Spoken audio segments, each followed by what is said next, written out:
بسم اللہ الرحمن الرحیم۔ السلام علیکم۔ ہم سندھی لوگ اللہ پر بہت یقین رکھنے والے اور صوفیہ اولیاء کو ماننے والے ہیں، مگر ہمارے ہی سندھ میں بلکہ دریائے سندھ کے کنارے ایک ایسا واقعہ پیش آیا جو کہ حال ہی کا ہے، اور سن کر آپ کا بھی ایمان تازہ ہو جائے گا۔ زیادہ پرانی بات نہیں ہے، تقریباً 1 مہینہ پہلے کی بات ہے۔ یہ تو آپ جانتے ہی ہیں کہ فلسطین کی جنگ کی باتیں کب سے چل رہی ہیں۔ ان دنوں بھی حالات ایسے ہی تھے کہ ہر طرف جنگ کی خبریں تھیں، ہر جگہ ایسی دکھی اور اداس کر دینے والی تصویریں دیکھنے کو ملتیں، مگر ہم نے جو دیکھا وہ بہت قریب سے دیکھا تھا۔ یہ 3 فروری کی بات ہے، سخت سردی کا موسم تھا، ہمارا گھر دریا کے قریب تھا۔ میری عادت تھی کہ میں صبح صبح اٹھتا تو سورج کا نظارہ کرنے کے لیے دریا کے قریب جا کر بیٹھتا تھا۔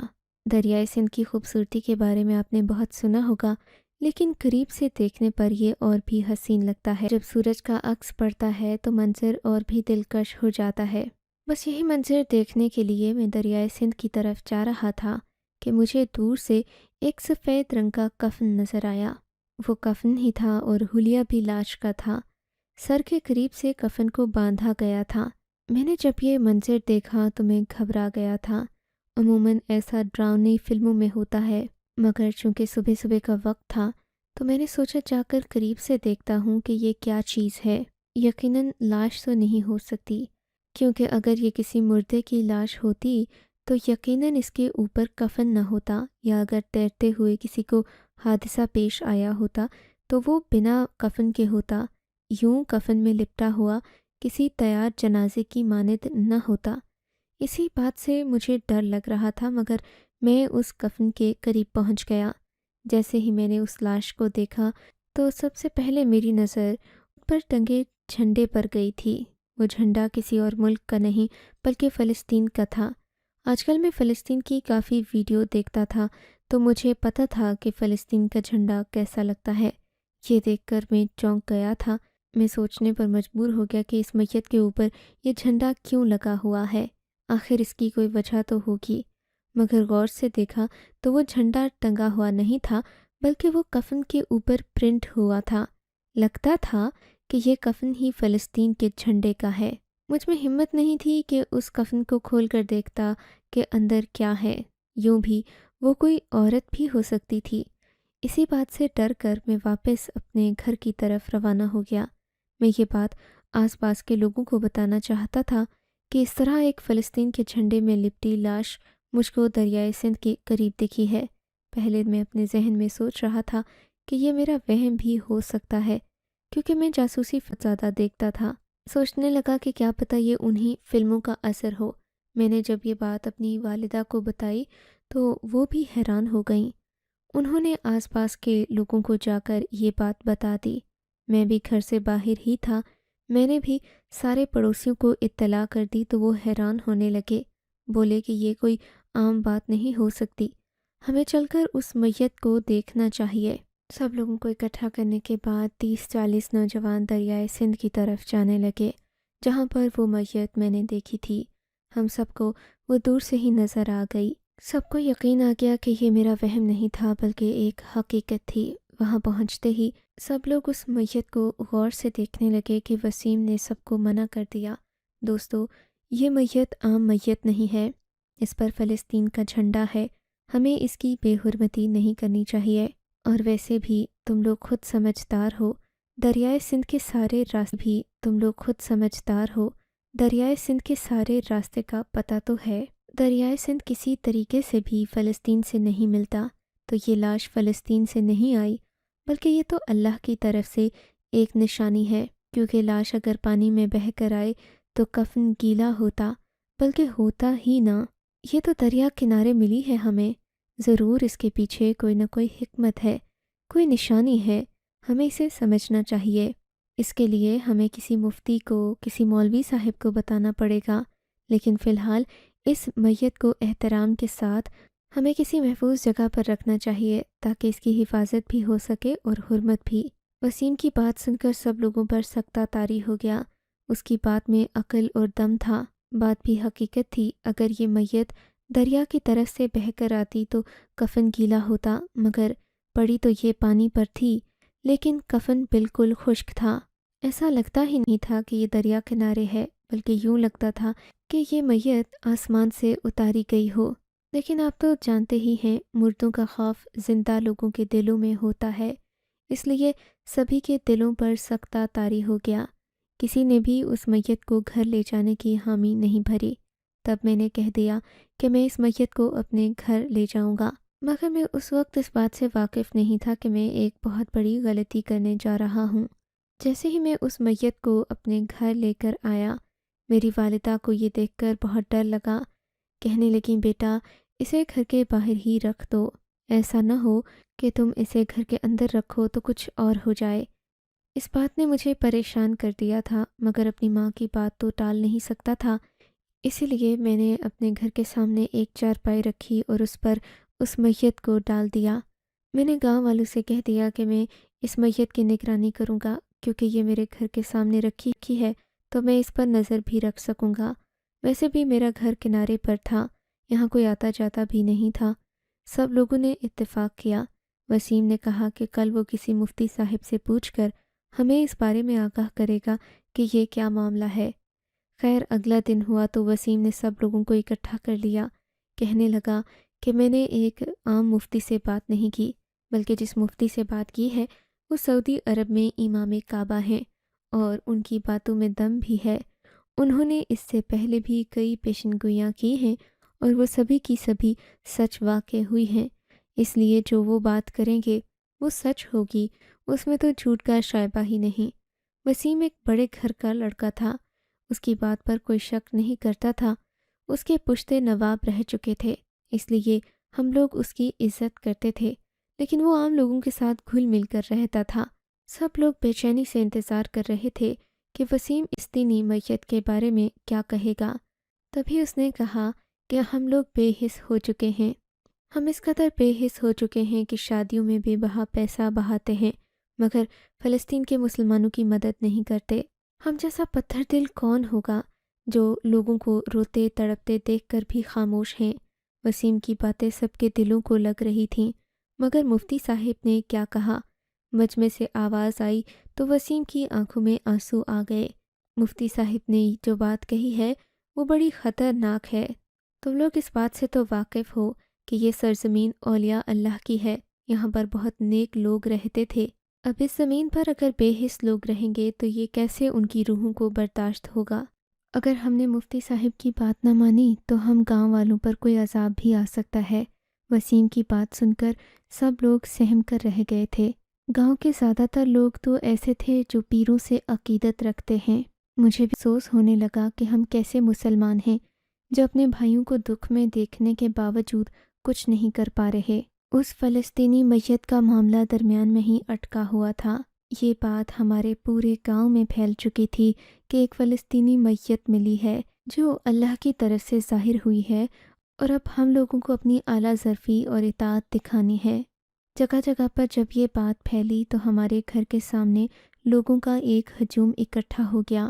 لوگ اس میت کو دیکھنے آ رہے تھے، مگر کسی میں اتنی جرأت نہیں تھی کہ اس کے چہرے سے کفن ہٹا کر اس کے چہرے کا دیدار کر سکے۔ سب لوگوں کے دلوں میں عجیب سا خوف تھا جو اس میت کو لے کر بیٹھ گیا تھا۔ میری والدہ کہنے لگیں کہ بیٹا ایسا نہ ہو کہ اس میت کی وجہ سے ہمارا گھر کسی نقصان میں آ جائے۔ اماں کی بات اپنی جگہ درست تھی، مگر میرے ذہن میں ایک اور منصوبہ چل رہا تھا جو ابھی تک کسی کے ذہن میں آیا بھی نہیں تھا، مگر میں خاموش تھا، کسی کو اپنے منصوبے کے بارے میں کچھ نہیں بتانا چاہتا تھا۔ گاؤں کے لوگ تو یوں بھی جذباتی ہو گئے تھے، وہ فلسطینیوں کی مدد کرنا چاہتے تھے۔ اگلے ہی دن ہمارے گھر کے باہر بہت سارے لوگ جمع تھے جو اسی میت کے پاس چیزیں رکھ رہے تھے۔ میں نے ان سے پوچھا کہ تم لوگ یہ کیا کر رہے ہو؟ تو کہنے لگے ہمیں تو یہی پتہ چلا ہے کہ ہم نے اسی میت کے پاس آ کر اپنی چیزیں رکھنی ہیں، چاہے وہ کھانے پینے کی ہوں یا پھر قیمتی زیورات ہوں۔ لوگوں نے ساری چیزیں لا کر اس میت کے پاس رکھ دی تھیں۔ صبح سے لے کر رات ہو گئی، لوگوں کا تانتا بندھا رہا۔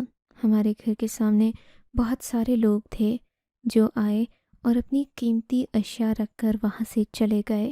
اب ان چیزوں کی حفاظت کرنا میری ذمہ داری تھی۔ میری والدہ کہنے لگیں کہ بیٹا مجھے یہ بات صحیح نہیں لگ رہی کہ اس لاش پر سے کفن ہٹا کر اسے دیکھ تو لو، یہ کس کی لاش ہے، کہاں سے آئی؟ مجھے تو لگتا ہے کہ یہ ہمارے ہی گاؤں کا کوئی آدمی لیٹ کر ناٹک نہ کر رہا ہو۔ امی آپ یہ کیسی باتیں کر رہی ہیں؟ کوئی اتنی دیر تک ناٹک کیسے کر سکتا ہے؟ میں نے اماں سے سوال کیا، مگر ان کی ضد کرنے پر میں میت کی طرف بڑھا۔ میں نے پہلی نظر میت کے پاؤں پر ڈالی۔ میت کے پاؤں تو لٹھے کی مانند سفید تھے۔ اس کا مطلب تو یہی تھا کہ یہ لاش یہاں کی نہیں ہے، یہ کوئی باہر کا آدمی ہے، کیونکہ ہمارے گاؤں کے سبھی لوگ کالے سانولے تھے، کسی کا رنگ بھی سفید نہیں تھا، جبکہ یہ میت کسی سفید آدمی کی تھی۔ اماں مجھ سے ضد کرنے لگیں کہ بیٹا ہمیں اس کا چہرہ دیکھنا ہوگا، چاہے جو بھی ہو، مگر چہرہ دیکھنا بہت ضروری ہے۔ تمہیں نہیں لگتا کہ فلسطینیوں کی شکل و صورت ہی الگ ہوتی ہے؟ اماں کی بات تو درست تھی، مگر مجھ میں ہمت نہیں ہو رہی تھی کہ میں کفن کو کھولوں اور اس شخص کا چہرہ دیکھوں جو کفن میں لپٹا ہوا تھا۔ اتنے میں وہاں وسیم بھی آ گیا، پتہ نہیں وہ کب آیا۔ میں نے اسے ساری رودات کہہ ڈالی تو کانوں کو ہاتھ لگا کر بولا، پاگل ہو گئے ہو کیا تم لوگ؟ اس میت کا چہرہ دیکھو گے تو کہیں تم لوگوں پر کوئی عذاب نہ آ جائے۔ ویسے بھی لوگوں نے اسے اللہ کی نشانی سمجھ کر جو یہاں رکھا ہے اس کی حفاظت کرنا زیادہ ضروری ہے۔ مگر تم یہ بتاؤ کہ اس میت کے ساتھ آخر کیا معاملہ ہوگا؟ ان چیزوں کی حفاظت ہمیں کب تک کرنا پڑے گی؟ میں نے وسیم سے پوچھا تو اس نے نہایت عقیدت کے ساتھ جواب دیا کہ یہ میت آج رات ہی غائب ہو جائے گی، جیسے یہ ظاہر ہوئی تھی بالکل ویسے ہی یہ غائب ہو جائے گی۔ میں نے تو مفتی صاحب سے یہی سنا ہے، باقی مجھے نہیں پتا۔ اس غیب کا علم، وسیم بڑا نیک لڑکا تھا، اس کی باتوں پر مجھے یقین تھا، اس لیے میں نے سکھ کا سانس لیا کہ چلو ایک دن بعد یہ میت یہاں سے چلی جائے گی تو ہمارے دلوں سے بھی خوف ہٹ جائے گا۔ مگر میں کیا جانتا تھا کہ ابھی اصل کہانی شروع ہونا باقی ہے۔ میں اپنے گھر آ گیا۔ میت کی حفاظت کرنا میرے لیے ممکن نہیں تھا۔ رات کے 8 بجے تو مجھے سخت نیند آ گئی تھی۔ ویسے بھی گاؤں کے لوگوں پر مجھے بھروسہ تھا، میری والدہ کو نہ صحیح، مگر میں یہ سمجھتا تھا کہ ہمارے گاؤں کے لوگ کافی ایماندار تھے۔ جھوٹ اور دھوکہ دہی ان کو چھو کر بھی نہیں گزری تھی۔ کوئی یہاں سے قیمتی چیزیں اٹھانے نہیں آئے گا۔ اس بات پر یقین کر کے میں اپنے کمرے میں چلا گیا۔ مجھے نیند آ رہی تھی، نہ جانے کب میری آنکھ لگی۔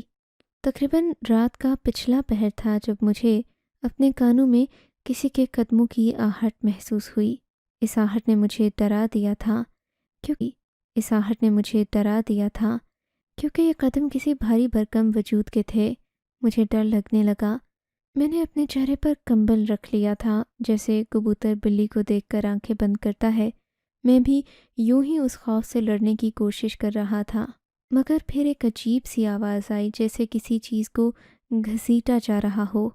اتنے میں میری اماں نے مجھے چیخ مار کر بلایا اور بولی، فرقان جلدی باہر آؤ، کوئی باہر میت کے پاس کھڑا ہے، مجھے لگ رہا ہے کہ کوئی چوری کرنے آیا ہے، بیٹا جلدی سے باہر آ جاؤ۔ مجھے بہت ڈر لگ رہا تھا، میں باہر نہیں جانا چاہتا تھا اور نہ ہی میت کو دوبارہ دیکھنا چاہتا تھا، مگر اماں کو بہادری بھی تو دکھانی تھی۔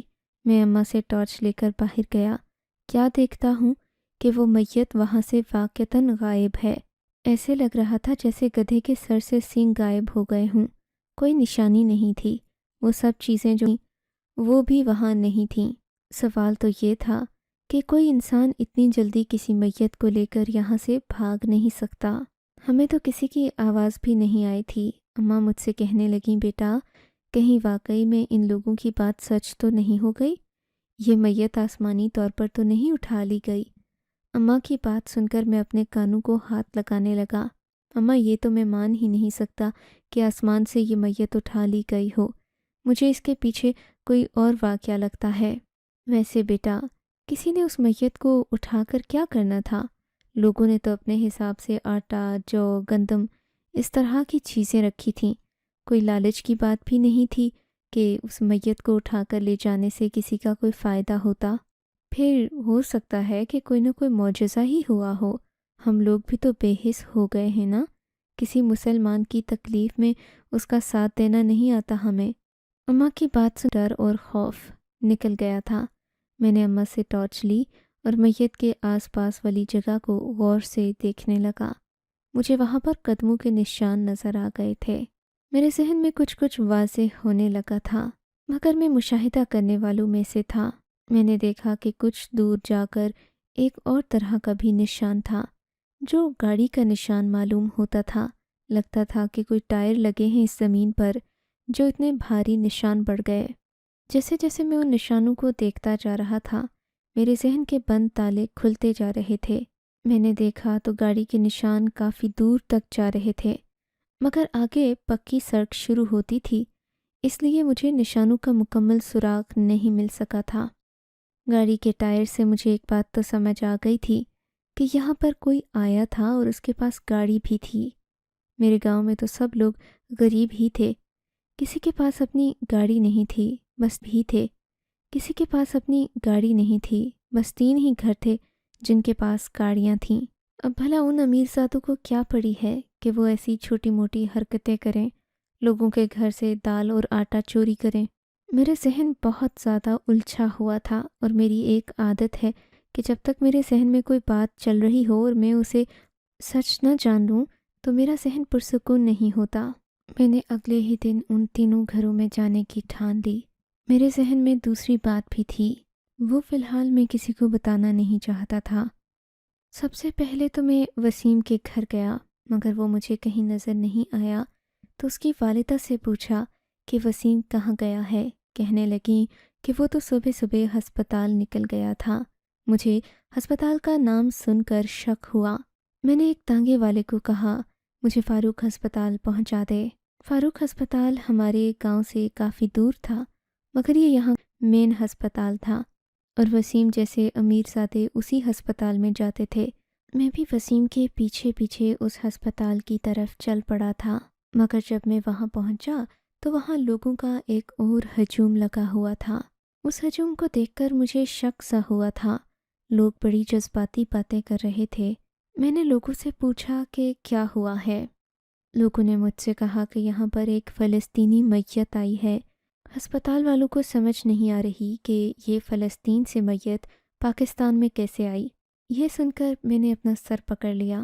مجھے بھی کچھ سمجھ نہیں آ رہی تھی کہ وسیم اس میت کو لے کر اس ہسپتال میں کیوں آیا ہے، مگر جیسے ہی میں اندر گیا دیکھا تو ویسے ہی بیوقوف لوگ جو ہمارے گاؤں میں تھے اس میت کو گھیرے کھڑے تھے اور اس کے پاس کھڑے مختلف قسم کی باتیں کر رہے تھے، یہ اللہ کی نشانی ہے وغیرہ وغیرہ۔ مجھے بہت غصہ آیا۔ وسیم کے منہ پر جا کر اس پر چیخ پڑا، شرم نہیں آتی تمہیں؟ لوگوں کو بیوقوف بنا رہے ہو؟ تم اس مردے کو دکھا دکھا کر لوگوں سے پیسے بٹور رہے ہو، تمہیں حیا کرنی چاہیے۔ اتنے امیر گھر کے لڑکے ہو کر تم یہ گھٹیا حرکتیں کر رہے ہو۔ ابھی اس میت کے چہرے سے کفن ہٹاؤ اور سب کو بتاؤ کہ سچ کیا ہے۔ تم جیسے نوٹنکیے لوگوں کا وقت اور پیسہ دونوں ہی ضائع کرتے ہیں۔ میری بات سن کر وسیم نے غصے سے مجھے دیکھا اور بولا، میں نے کسی کا وقت اور پیسہ ضائع نہیں کیا۔ اگر تمہیں شوق ہے اس میت کو دیکھنے کا تو یہ لو۔ اس نے کفن ہٹایا تو سب کی جان نکل گئی تھی۔ ہم نے جو دیکھا ہمیں یقین نہیں آیا تھا۔ میرا دل تو خون کے آنسو رونے لگا۔ میں نے وسیم پر بلا وجہ کا شک کیا، اگرچہ وہ میت نہیں تھی، مگر اس میں فلسطینی لوگوں کے لیے بہت ساری امداد اکٹھے کرنے کے منصوبے، روپیہ، پیسہ اور ایسی چیزیں تھیں جو کہ وہ آگے بھیجتا تھا۔ پھر وسیم نے جو بات کہی اس نے ہم سب کو شرمسار کر دیا۔ سب کے سر شرم سے جھک گئے۔ تم لوگ جب تک کسی جذباتی منظر کو نہ دیکھو کہاں کسی کی بات مانتے ہو؟ میں نے تو جو بھی کیا اللہ کی رضا کے لیے کیا۔ میرا طریقہ غلط صحیح، میرا ارادہ تو ٹھیک تھا۔ میں تو تم سب بے حس لوگوں کے دلوں میں درد جگانا چاہتا تھا۔ ایک مسلمان کو دوسرے مسلمان کا احساس ہونا چاہیے۔ میں نے پتلا رکھ کر غلط کیا، مگر کیا تم اس بات کے گواہ نہیں کہ ایک اس پتلے نے وہ کام کر دیا جو بڑے بڑے لوگ نہ کر سکے؟ اتنے بیانات دیے گئے، اتنی اپیلیں ہوئیں، مگر لوگوں پر تو جون تک نہیں رینگی۔ کسی نے اپنی جیب سے 10 روپے نہیں نکالے، اور دیکھو میرے منصوبے نے کیسے کام کیا۔ وسیم بالکل صحیح کہہ رہا تھا، غلطی ہماری تھی۔ ہم سب اپنی اپنی خوشیوں میں مصروف ہیں، ہمیں احساس ہی نہیں کہ ہمارے جسم کا حصہ ہمارے مسلمان بھائی کس اذیت میں ہیں۔ آپ کو اگر یہ کہانی اچھی لگی ہے تو اس ویڈیو کو لائک کیجیے اور اس طرح کی مزید کہانیاں سننے کے لیے ہمارے چینل کو ضرور سبسکرائب کیجیے۔ کہانی سننے کا شکریہ۔ آپ سے ملاقات ہوگی اگلی ویڈیو میں، تب تک کے لیے اللہ حافظ۔